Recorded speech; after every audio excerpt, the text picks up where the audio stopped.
안녕하세요. 귀로 듣는 역사 이야기 이기하는 흔적의 역사 131회입니다. 네, 안녕하세요. 이번 주는 최근에 언론지상에 발표가 된 논문을 보고 아이디어를 얻어가지고 아이템 하나를 만들어봤습니다. 그래서 네. 아이템 만드는 것도 쉽지 않아갖고요. 그렇죠. 어떤 논문인데요? 주홍규라는 젊은 학자인 것 같아요. 강사더라고요 보니까. 근데 그 제목이 야마나카 상해와 일본으로 유출된 문화재 이런 제목이더라고요. 일단 제목에 야마나카 상해가 나오네요. 예, 그렇습니다. 그 야마나카 상해가 어떤 업체냐면 일제 강점기 때 야마나카 상해라는 골동품 상이죠. 네. 그래서 거기서 판매한 그 조선의 석조 문화재, 그다음에 이제 도자기, 이런 도록 사진 100여 점 이런 거하고 관련 자료를 정리한 논문이더라고요. 네. 그 야마나카 상해는 여러 차례 일제 강점기 전남회를 열어 가지고 엄청난 양의 조선 문화재를 팔았던 그런 골동품 상이거든요. 이 논문에 소개된 사진 자료, 그다음에 기록들 하나하나 검토해 보면서 지금 그 일본이나 서구에 흩어져 있는 그런 우리나라 문화재들이 많지 않습니까? 네. 그런 문화재들의 소재를 좀 파악할 수 있는 어떤 근거가 이제 마련될 수 있다라고 볼 수가 있습니다. 나름 의미가 있는 논문이네요. 예, 그렇습니다. 관심 있는 사람은 이 논문을 보면 좋을 것 같고요. 이번 시간에는 요 논문이 나온 김에 이 야마나카 상해하고 그 간송 있죠, 간송. 네, 전영필 선생이라고 아시죠? 네. 예, 그분하고 벌인 어떤 그 문화재 전쟁 이런 걸 한번 소개해 볼까 합니다.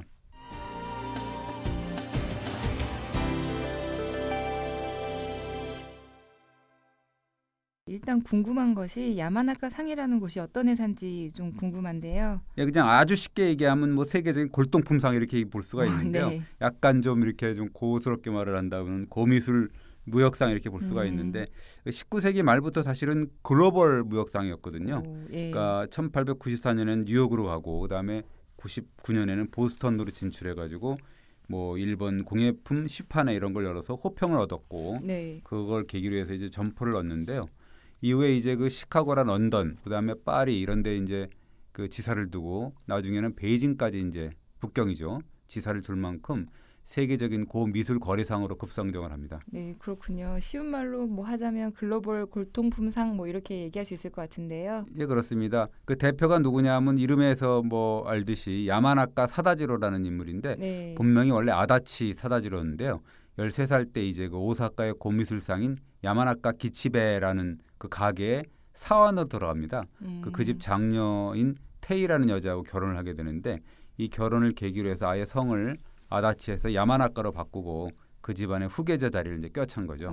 사실 저희는 성을 결혼한다고 해서 성을 바꾼다는 게 좀 우리 개념으로는 잘 이해가 안 가잖아요. 네. 그리고 이 사례 같은 경우는 남자가 결혼해서 여자 집안의 성을 좀 바꿨다는 얘기가 되네요. 그렇습니다. 일본에서는 가능한 얘기를 합니다. 왜 일본 같은 경우는 여자가 결혼하면 남자 성을 그렇죠. 갖고 그러는데 사실은 그 남자도 여자 성을 가질 수 있다 그러거든요. 네. 그러니까 이제 보통은 이제 여자가 남자 성을 갖게 되는데 그렇다 그럽니다. 일본이니까 가능한 얘기라고 볼 수 있는데 우리나라 같으면 절대 그럴 수 없는 네. 그렇죠. 어쨌든 이 야마나카 사다지로가 그 52살에 하여튼 상해의 대표가 됩니다. 그 당시로서는 굉장히 독특한 판매 방식으로 아주 선풍을 일으켰다고 합니다. 독특한 판매 방식이라고 하셨는데요. 어떻게 팔았나요?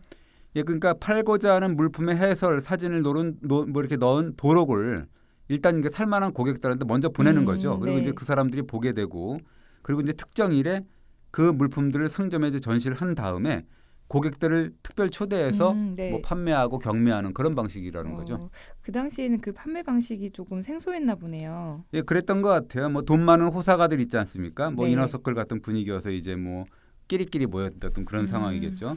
어쨌든 야마나카 상해 같은 경우는 그 태평전쟁 말기죠. 1944년에 그 미국에 흩어져 있던 상점은 물론이고 지사의 재산까지도 이제 동결 몰수가 되거든요. 그래서 이제 해체가 되는데 그 이전까지는 골동품계의 어떻게 보면 거대 자본으로 이제 명성을 얻게 되었죠. 네, 이런 이제 글로벌 무역 골동품 상이랑 또 아까 말씀하셨잖아요. 간송 전영필 선생이 어떤 대결을 벌였다 이런 얘기잖아요. 예, 간송 선생 역시 이제 조선에서는 또 굉장히 알아주는 부자였는데요.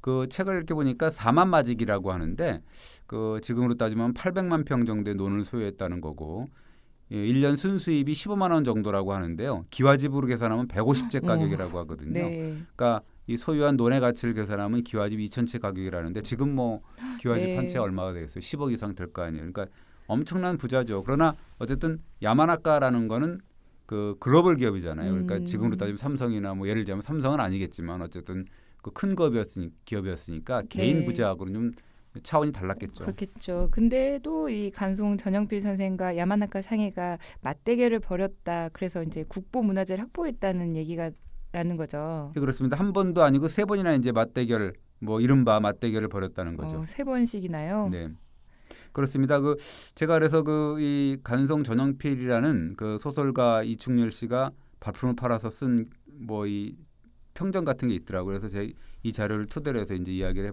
해볼까 합니다. 네, 뭔가 이 문화재에 대해서 일가견이 있는 개인과 기업이 붙은 운명적인 대결 같기도 하네요. 그렇습니다. 그 첫 번째 만난 거는 1933년인데 사실 간송은 그 지금 이제 뭐 간송미술관이죠. 네. 여기에 이제 개인 박물관을 세울 계획이었는데 그게 이제 그 1938년에 건립된 최초의 사립박물관이라는 거죠. 예. 지금 간송미술관이. 어쨌든 간에 그 정원을 장식할 석조문화재가 좀 필요하기도 하고 그래서 마침 오사카의 야마나카 석조문화재 진열소에서 그 석조물 경매가 열린다는 소식을 듣고 도록을 이제 보았거든요.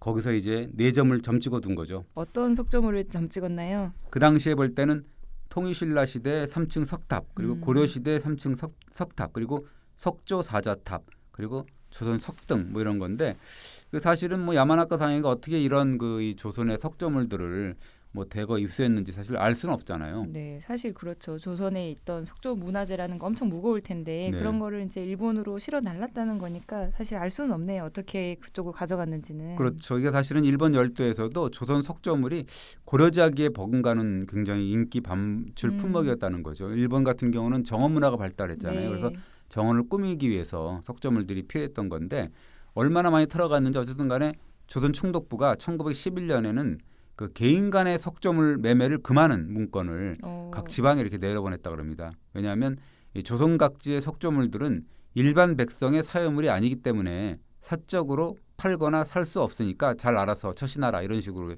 얘기를 했다 그래요. 그렇죠. 사찰이나 뭐 무덤에 있는 석조물들은 개인 사유물은 아니잖아요. 그러니까 이제 개인 간 매매 계약을 이제 금한 거죠. 사실 그런 상황에서도 일본으로 이제 그런 문화재들이 흘러가서 야마나카 상해 같은 데서 갖고 있었다는 얘기가 되는데요. 그렇습니다. 그 매매 금지라는 게 사실은 공문 정도였죠. 총독부가 공문을 보낸 정도였지 아주 그냥 강제 조항 법령은 아니었다는 거죠. 그래서 네. 총독부 총독부 자체에서 묵인을 하거나 뭐 예를 들면 총독부에다가 뭘 기증을 할 경우 살짝 이렇게 허용을 해주는 그런 방식 이런 경우는 이제 반출에 아무런 걸림돌이 없었던 거죠. 그러니까 야마나카 상해가 어떻게 이런 석조물들을 대거 입수해서 경매로 되팔게 됐는지 이거는 사실은 알 수 없는 거죠. 네. 어쨌든 간송 선생은 그러면 본인이 점 찍은 이 석조 문화재를 이제 찾아왔나요? 예, 치열한 경매를 벌여갖고 그 통일신라 시대 3층 석탑으로 알려진 그런 석탑은 6,000원에, 그다음에 고려 석탑으로 알려진 거는 3,700원에, 뭐 해서 쭉 해서 물건값만 12,750원을 지불했다는 겁니다. 비쌀 것 같긴 한데 선뜻 어느 정도인지 와닿지는 않은데요. 이게 12,750원 그 당시 네. 돈인데 어느 정도나 된 금액인가요? 이거를 뭐 그 계산을 해보니까 서울에 8건짜리 이제 기와집 한 채 값으로 이제 고급 기와집이라고 하면 그때 당시 한 채당 한 1,000원 됐다는 거거든요. 네. 그러니까 이거를 뭐 한 13채 정도 되는 거죠. 그러니까 네. 지금 아까도 얘기했지만 강남의 고급 단독주택 가격이 얼마인지는 잘 뭐 저로서는 이 상상이 제일 어려운데 비싼 집이 그러니까 가늠할 대부분, 수가 없는 네. 거죠. 어떻게 보면 천문학적인 돈이라고 볼 수가 있는 거죠. 네, 진짜 엄청난 액수네요. 그렇습니다. 그래서 어쨌든 근데 이 경매 결과는 간송의 판정패로라고 얘기할 수 있습니다. 예. 왜냐하면 이 아까 얘기했듯이 그 통일신라 시대 3층 석탑으로 알고 있었잖아요. 네. 뭐 기와집 6채를 줬는데 값을. 근데 나중에 보니까 이거는 고려시대 석탑이었다는 거죠. 아, 그러니까 통일신라 시대 석탑은 아니었다라고 얘기가 됐나 보네요. 근데 원래는 그 석탑이 경주 불국사에서 반출됐다라는 그런 전례가 있었다라고 네. 했었거든요. 근데 그게 아니었다는 거죠. 아, 그렇게 따지면 간송이 결과적으로는 바가지를 쓴 셈이 됐네요. 예, 그렇습니다. 결국 이제 그 이 석탑이 고려시대 것으로 판명이 돼 갖고 결국 뭐 국보나 보물은 아니고 그 서울시 유형문화재 제28호 뭐 지정이 됐거든요. 그러니까 네. 어쨌든 뭐 만족을 한 거죠. 왜냐하면 국보 보물은 아니기 때문에 사실 좀 그 기대에는 못 미친 그런 거긴 하지만 뭐 네. 문화재 등급이라는 게 무슨 상관이라고 말이냐 그렇게 말할 수 있지만 돈을 좀 너무 많이 지불한 거 아니야 뭐 이런 생각을 할 수가 있는데 네. 그래서 이제 바가지 쓴 거 아니야 이렇게 뭐 얘기를 주변에서 하니까 간송이 네. 아이고 처음이니까 뭐 그럴 수도 있지 뭐 하고 이제 쿨하게 넘겼답니다. 아, 네. 이게 첫 번째 대결이잖아요. 네. 야마나카 상해와 간송 선생의 대결인데 첫 번째는 간송 선생의 패배라고 할 수 있다. 이렇게 볼 수 있나요? 뭐 어쨌든 뭐 판정패다 이렇게 볼 수가 음. 있는데 뭐 그러나 이듬해 이제 1934년에 서력전을 벌인다고 우리가 표현할 수 있습니다. 네. 또 새로운 또 문화재가 나올 것 같은데요. 네. 무엇을 두고 한판 승부를 벌였나요? 예, 이게 진짜 되게 유명하죠. 우리가 잘 아는 혜원 신윤복의 풍속더첩. 네. 알죠? 지금 그 국보 135호입니다. 네, 저희가 많이 익히 알고 있는 문화재죠. 예, 뭐 단오풍정이라든지 월화정인이라든지 이런 풍속도잖아요. 예. 사실 이거를 그러면 간송이 찾아왔다 그 얘기잖아요. 그렇습니다. 원래 간송이 그 세키노 다다시라 그래서 일본 그 학자가 있거든요. 네. 이 사람이 쓴 조선의 건축과 예술이라는 책에 요 혜원 신윤복의 풍속도 두 점이 있었다는 거예요.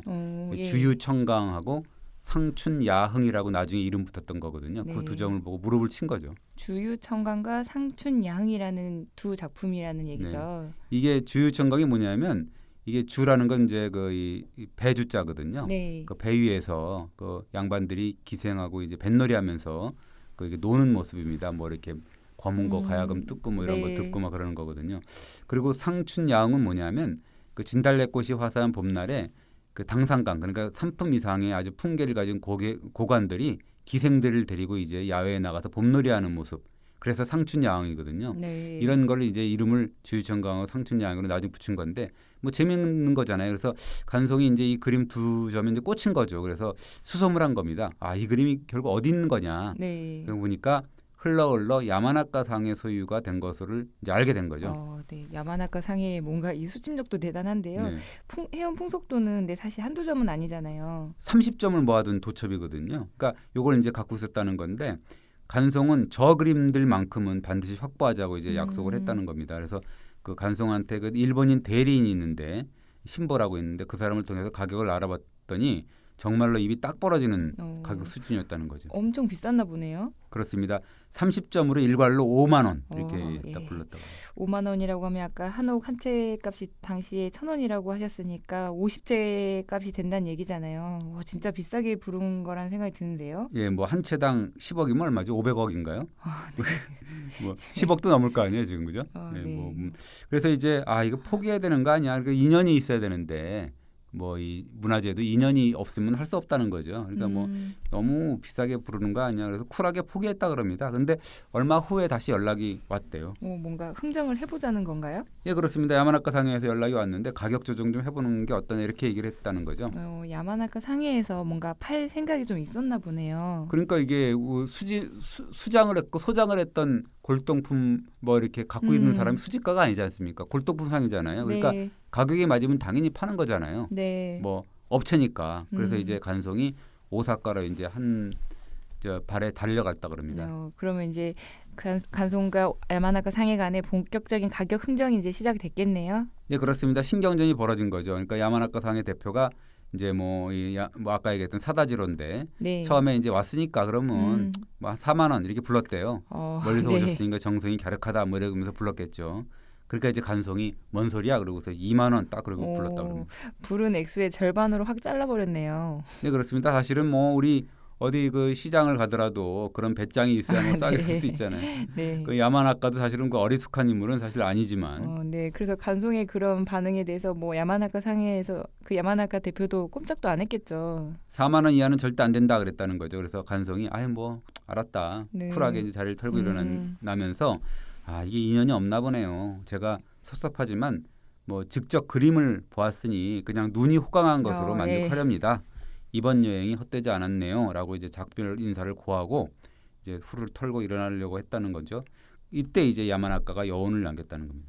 뭐라고 얘기를 했나요? 그러면서 딱 붙잡으면서 그 간송 선생 내가 장사 속으로 말씀드리는 건 아닌데 이 화첩은 선생 것이라는 느낌이 든다 이렇게 얘기를 했다는 거예요. 이 맥락상 간송 선생이 뭔가 조금 기선을 먼저 잡은 것 같은데요. 예, 이 말이 사실이라면 그런 거죠. 뭐 물론 내밀한 어떤 대화가 나중에 네. 인색이 돼갖고 어떻게 이제 뭐 이렇게 덧붙여졌는지 모르겠으나 어쨌든 네. 그 흐름은 그렇다는 거죠. 기선제압을 한 건데 간성이 다시 자리에 앉아서 흥정이 시작됐는데 10,000원씩 양보하자. 야마나카 그랬답니다. 그래서 네. 3만 원을 불렀다는 거죠. 그리고 2만 원 처음에 불렀으니까 간성이 그럼 10,000원이 부담이 된다면 어음을 받을 수도 있다. 뭐 그래서 6개월짜리 어음 1년짜리 받을 수 있는 거다. 이거는 그 야마나카 본인이 판단한 어떤 금전적인 가치가 있는데 그 금전적인 가치를 무너뜨리고 싶지는 않습니다라고 했다는 거죠. 그래서 이해를 바랍니다라고 했다는 거예요. 네, 현금이 부족하면 어음을 받겠다고 얘기도 하고 뭐 본인이 판단한 금전적 가치가 있으니 그걸 무너뜨리기 싫다면서 약간 그럴듯한 말로 설득을 하는 것 같은데요. 네. 약간 간송 선생의 자존심을 건드리는 것 같기도 하고요. 근데 여기서 이제 마음 약해지면 안 되잖아요. 그죠? 네. 사실 어음도 뭐 외상이잖아요. 그렇죠. 나중에 네. 뭐 해야 되니까 갚아야 될 돈이잖아요. 그렇죠. 그래서 이제 그 마지막 승부수를 던지는데 이랬답니다. 저는 외상으로는 싫습니다. 그냥 25,000원 합시다라고 했다는 거죠. 현금으로 지불하겠다 이런 식으로 얘기했답니다. 그 현금으로 25,000원까지 왔는데 원래 야마나카 상에서 불렀던 5만 원의 딱 반값이네요. 그래서 이제 마지막 승부수가 통한 거죠. 그래서 딱 쿨하게 하니까 던져놓으니까 잠깐 생각했다 쿨하게 아이고 축하한다 그러면서 손을 들어줬다는 거죠. 당신 거다 이렇게 얘기를 했다. 네, 정말 극적인 드라마 같은 장면인데요. 이런 과정을 거쳐서 결국 회원의 풍속도 30점을 지금 우리가 감상할 수 있는 거잖아요. 예, 그렇죠. 이게 뭐 사실 회원 풍속도가 저는 뭐 이 풍속도 30점을 보면 정말 대단하다는 느낌이 들고 정말 네. 웃음을 이렇게 늘 이렇게 재미있게 미소를 지으면서 보거든요. 이 당대 양반 사회를 정말 이렇게 풍자한 사람이 어디 있습니까? 그리고 한량, 그 선비들과 여자들, 그 기녀들이죠. 그 네. 일탈한 사랑을 정말 은밀하면서도 에로틱하게 표현한 그런 작품들이거든요. 네, 이 회원의 풍속도가 지닌 가장 큰 가치를 뭐라고 평가할 수 있을까요? 회원의 풍속도를 보면 여성들이 주인공으로 등장을 하거든요. 네. 이게 사실 처음입니다. 그러니까 울타리에 갇혀 있던 그런 여인들을 이제 끌어낸 거죠. 그래서 여인들의 서정적인 아름다움 이런 것들을 정말로 이토록 잘 표현한 작품이 어디 있는가라는 생각이 드는데 어떻게 단적으로 우리가 정리를 하자 그러면 회원은 담 안에 갇혀 있던 울타리 안에 갇혀 있던 여성들을 울타리 밖으로 해방시켰다라고 볼 수가 있습니다. 반면에 이제 그림에 등장하는 남성들은 좀 이렇게 좀 찌질하다 이렇게 표현해야 되나요? 조금 이상하게 나오잖아요. 찌질이로 이제 우리가 얘기할 수 네. 있어요. 그러니까 어떻게 보면 소년 전원 같은 그런 그림을 보면 여자 종의 그 손목을 잡아끄는 젊은 선비를 그렸거든요. 네. 그리고 삼추과연이라는 걸 보면 성매매 현장을 또 표현했습니다. 그리고 청금상년을 보면 아주 질탕한 스킨십이 있고 거기에 보면 이제 의녀도 나오거든요. 의녀가 이 기생으로 이렇게 등장을 하는 그런 뭐 상황이 있고 그다음에 선비의 뭐 하여튼 그 음흉한 눈빛을 볼 수 있는 정변 야화 이런 것들이 있거든요. 네. 그리고 이 되게 실소를 자아내는 그림들이 있는데요. 당신의 마부가 되겠다라고 그러면서 기생이 탄 말을 모는 양반, 네. 그다음에 기생에 담뱃불을 붙여주는 남자, 그리고 정말 그 모습을 황당한 표정으로 어쩔 줄 몰라하는 그런 진짜 마부 이런 걸 그린 연소답청이라는 그런 그림이 네. 있거든요. 이게 압권입니다. 그리고 그 기생집에서 술에 취해서 서로 난투극을 벌이는 그런 유곽쟁웅이라고 쟁웅이라는 게 수컷을 다툰다는 그런 의미거든요. 유곽이라는 건 이제 우리로 따지면 기생집이나 뭐 창녀촌 이런 거 아니겠어요? 그러니까 기박난투라고도 표현하는데 이런 것들 정말 당대 양반 사회의 일면을 여과 없이 보여주고 있는 거죠. 네, 사실 이제 그 작품을 저희가 보고 있다는 거는 간송 선생 덕분이잖아요. 네. 그래서 간송 선생 덕분에 18세기 조선사의 숨겨진 이면을 지금 저희가 볼 수 있다 이렇게 얘기가 되네요. 그렇습니다. 그 회원 그림 같은 경우는 이제 시대의 금기를 깨는 대담한 도전이었다고 볼 수가 있는 건데 우리가 그 간송으로서는 그래서 절대 놓칠 수 없는 그런 정말로 그 기화라고 볼 수가 있는 거죠. 네. 그 지금까지 두 가지 얘기가 있었는데요. 이 간송과 야마나카 상의 대결을 이제 2번 있었는데 1승 1패가 됐네요. 예, 그렇습니다. 그래서 이제 2년 뒤에 다시 이제 마지막 3차전이 벌어지는데요. 이 3차전은 정말 한편의 그 서사시와 같은 그런 그 느낌이 있습니다. 뭔가 더 극적인 대결이었나 보네요. 그렇습니다. 이게 드라마의 시작이 1920년대 초까지 거슬러 올라갑니다. 1920년대 초요. 그렇습니다. 그 요 당시에 광주를 이고 이제 참기름을 팔던 행상이 네. 그 서울의 을지로 일가 그러니까 옛날로 아니면 황금정이라 그랬는데 거기에 살던 일본인 여자한테 참기름을 팔거든요. 네. 근데 이제 그 참기름 담은 병이 너무 예쁜 거예요. 그래서 그 일본인 여자 남편이 또 골동품상이었거든요. 그러니까 서당께 3년이면 풍어를 읊는다고 여자가 이 병에 꽂힌 거죠. 너무 아름다운 것 같다. 그래서 4원 주고는 참기름을 사고 1원을 더 얹혀갖고 병까지 샀다는 거예요. 그럼 5원을 주고 기름이랑 병을 한꺼번에 산 거네요. 병값은 1원이니까 뭐 병 1원짜리라고 봐야 되는 거지 병은. 네. 근데 이제 골동품상 남편이 그걸 보고 깜짝 놀랐다는 거죠. 뭔가 병이 좀 훌륭한 자태가 좀 보였나 보네요. 이 그림을 뭐 블로그에서 보시면 알겠지만 원래 조선 백자의 특징이 뭐죠? 뭐 이렇게 절제미가 있고 그 단순하고 뭐 이런 그렇죠. 미가 그러니까 여백 있잖아요. 뭐 이런 거 예. 절제미 그다음에 단순미 이런 거잖아요. 네. 문양은 아름답지는 않지만 문양은 아름답지만 이제 색채 사용은 좀 절제하는 그런 경향이잖아요. 네. 근데 이 작품은 아니었다는 거예요. 굉장히 이례적이었다는데 병 하나에 붉은색 안료, 그다음에 검은색 안료, 그다음에 푸른색 안료 이런 세 가지 안료를 굉장히 함께 이렇게 교묘하게 장식을 했다는 거거든요. 그렇다는 거는 조선 백자답지 않게 엄청 좀 화려했다라는 말씀이네요. 예, 그렇습니다. 높이가 뭐 42.3, 아가리 지름이 뭐 한 4.1cm, 밑지름이 한 13.3cm라는 건데 네. 이 18세기 전반경의 조선 백자죠. 그러니까 백자의 앞뒷면을 보면 국화와 난초를 그렸는데 벌과 나비들이 노는 모습이 표현되어 있거든요. 그 도들무늬로 해서 난초는 청화, 그러니까 아까 얘기했던 푸른 안료, 그다음에 네. 국화는 그 붉은 안료, 그다음에 네. 국화 줄기와 잎은 뭐 검은 안료, 그다음에 벌과 나비는 검은 안료와 또 붉은 안료 이런 식으로 칠했다는 거죠. 이거는 경기도 광주의 분원 거기서 보면 왕실용 도자기를 만드는 자기를 만드는 곳에서 만든 그런 병이 틀림없다라고 볼 수가 있는 거죠. 그런 병을 단돈 1원을 주고 산 거네요. 네. 그 당시 그 골동품 상을 했던 남편이 엄청 좋아했겠는데요. 예, 그래서 뭐 두 사람이 뭐 그 되게 좋아해서 뭐 외식도 하고 그랬다 그러고 자기가 네. 얼마에 팔으면 반은 그 부인한테 주겠다 이런 식으로 약속까지 했다라는 거거든요. 네. 근데 이거 사실 60원 주고 팔아가지고요. 30원은 네. 부인한테 주고 뭐 외식도 하고 그랬다는 건데 60배 더 받았으니까는 굉장히 남는 장사죠. 네. 근데 사실 이것도 오판이라는 게 뭐냐면 이게 흘러서 600원에 팔리더니 결국 다른 수집가한테 3,000원에 이제 낙찰이 됐다는 거거든요. 그러면 1원짜리 그 병이 결국 3,000원이 됐다는 건 3,000배나 뛴 거네요. 그렇죠. 이제 그거 보니까 10년 만에 그렇게 됐다는 건데 네. 원래 이 마지막으로 이 백자를 갖고 있었던 사람이 몰이라는 사람인데 이 사람이 죽고 나서 이게 이제 매물로 나온 거예요. 그래서 네네. 경매에 붙여진 거죠. 그 1936년 얘기인데요. 그래서 이제 그 간송 전영필 선생하고 야만학과 상해를 비롯해서 당시에 조선의 그 쟁쟁한 수집가들 그리고 골동품상이 경합을 벌인 겁니다. 네, 이 물건에 예상 경매가가 있었을 것 같은데요. 얼마였나요? 최소 6,000원이었다는 건데요. 네. 그 당시에 그 일본인 수집가들이 뭐 눈독을 들어서 굉장히 치열한 경쟁이 예고됐다는 거고 네. 간송도 직접 경성 구락부에서 열렸거든요. 서울에서 네. 뭐 직접 참여를 했다는 건데 원래는 대리인을 내보냈는데 한번 자기가 네. 참관을 직접 하려고 갔던 거죠. 네, 진짜 관심이 엄청 났었네요. 그래서 이제 그 오후에 뭐 경매 당일날 오후에 이제 문제의 조선 백자가 나왔는데 맨 처음에 이제 3천부터 시작을 했다는 네. 거죠.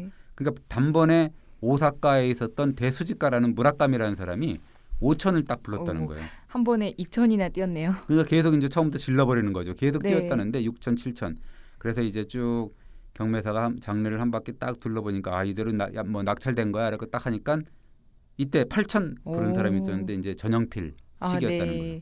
8천 정도면 이제는 뭐 따라할 수 없다 이렇게 여기고 부른 금액 아닐까요? 그래서 이제 경매사가 그 무라카미를 딱 쳐다봤다는 거죠. 처음에 이제 뭐 5천 부르고 막 그랬으니까. 네네. 그래서 무라카미가 굉장히 그 이 유명한 수집가였거든요. 근데 딱 8천 소리에 그냥 눈을 감았다는 거예요. 그럼 포기했다는 의미인가요? 그렇죠. 그러면서 이제 경매사가 자 8천입니다. 더 없습니까? 하고 8천 하고 이제 두 번째 부르고 원래 세 번 외치는 동안 더 높은 가격을 부른 사람이 없으면 그냥 8천 낙찰을 알리는 그냥 경매금을 네. 쳐야 되거든요. 그걸 끝이거든요. 그래서 이 경매사가 8천을 두 번 부르고 숨을 좀 고르고 뭐 하니까 누가 조용한 목소리로 9천 이랬다 합니다. 그러니까 그때는 은인자중을 하고 있던 야만학과 상해에서 딱 등장을 한 거죠. 그러니까 예. 이것도 금방 끝났다는 거예요. 왜? 누가 일만 하고 불렀다는 거죠. 일만이요. 그게 이제 전영필 그 선생의 대리인이었다는 거죠. 네. 사실 그러면 이제는 이 경매에서는 간송 선생과 야마나카 상해의 싸움으로 좀 좁혀졌네요. 나머지 이제 이런 뭐 이분들은 다 없어지고 네. 간송하고 이제 야마나카 싸움은 좁혀졌는데 그때부터 이제 500원 단위로 싸움이 네. 시작된 거죠. 1만 500원, 1만 1,000원, 1만 1,500원 이런 식으로 가고 네. 순식간에 1만 4,500원이 됐다는 거죠. 근데 이때부터는 또 호가가 10원 단위로 쪼개졌다는 거예요. 이제 뭐 이제 자존심 싸움으로 흐르네요. 예, 그렇습니다. 그래서 뭐 1만 4,510원, 1만 네. 4,520원 이런 식으로 쭉 가다가 간송이 이제 그쪽에서 1만 4,580원 딱 부르니까 그러면서 그 간송 대리인 신보라는 사람이 전영필을 쫙 훑어보니까 전영필 선생이 2번 고개를 끄덕거렸다는 거예요. 고개를 왜 2번 끄덕였을까요? 2번 더 해도 됐다는 거죠. 네.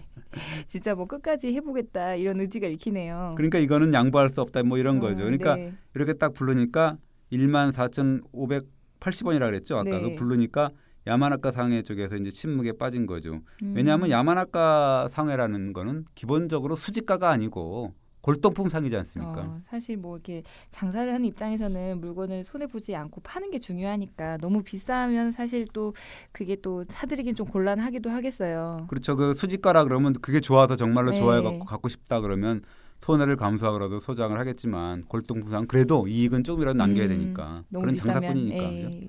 야마나카 상해로서는 이제 뭐 자존심 싸움 해가지고 뭐 끝까지 사들이겠다 이런 입장은 또 아니었겠어요. 그래서 이제 경매사가 14,580원을 3번 부를 동안 눈을 그냥 감고 있었다는 거죠.